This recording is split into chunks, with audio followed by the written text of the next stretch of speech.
In our last session, we read a letter from a woman whose ex-husband, Bill, demonstrates his anger at her by not calling her and by stopping his communication with his 3 daughters, which hurts their feelings.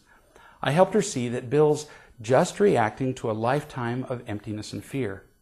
When he acts hateful, he feels a little more powerful and a little less empty and afraid and out of control.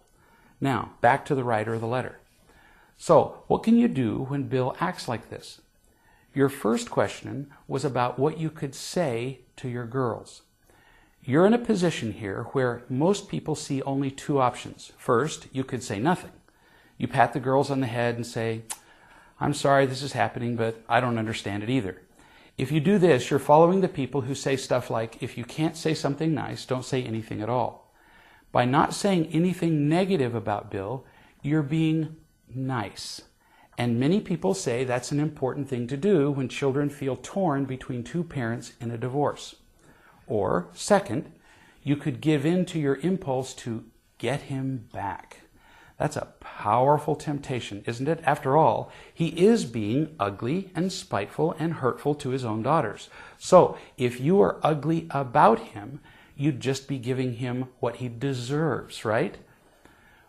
When your daughters look hurt, you could say that he's being a selfish, childish SOB and you just don't know why they'd ever want to have anything to do with that pig again. Now that might actually feel good for a moment, but you'd pay a pretty high price for that moment of satisfaction. For one thing, you'd instantly multiply the emptiness and fear in the room. Anger always does that. Hate breeds more hate. Anger breeds more anger. And you don't really need any more of that quality in your life or in your family, do you? So, which choice do you make? This is very important. Do you take the choice of saying nothing about it or the choice of being angry? The answer is neither choice.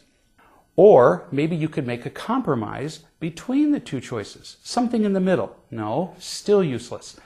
Both of these decisions are made on the field of death, where everything is governed by emptiness and fear and imitation love and getting and protecting behaviors. The obvious problem is that no matter how skillfully you play on the field of death, no matter how clever you make your compromises, everybody on the field of death still dies. And almost the whole world is playing on the field of death. So, A, we think it's normal, and B, we can't imagine another way of living. But now you can imagine another way of living. It always comes down to real love. And in the case of your children, you can add another element, teaching. Loving and teaching simultaneously have astonishing power. But you can't do any teaching without the real love, ever, or the teaching will come across as an attack. So, what can you teach your children here? Oh, a lot. This is a simply wonderful opportunity for you to teach the principles of real love to your daughters, which is what they need. If you don't teach them, who else will? So, you sit down with them and help them understand why their father is behaving as he is. You could teach them, for example, much of what we've talked about so far in our sessions. Your daughters are not stupid. They can understand all this. Thousands of children much younger than yours have been taught the principles of real love, and their lives have changed dramatically. So, what exactly do you say to your daughters? Let me give you some examples in our next session.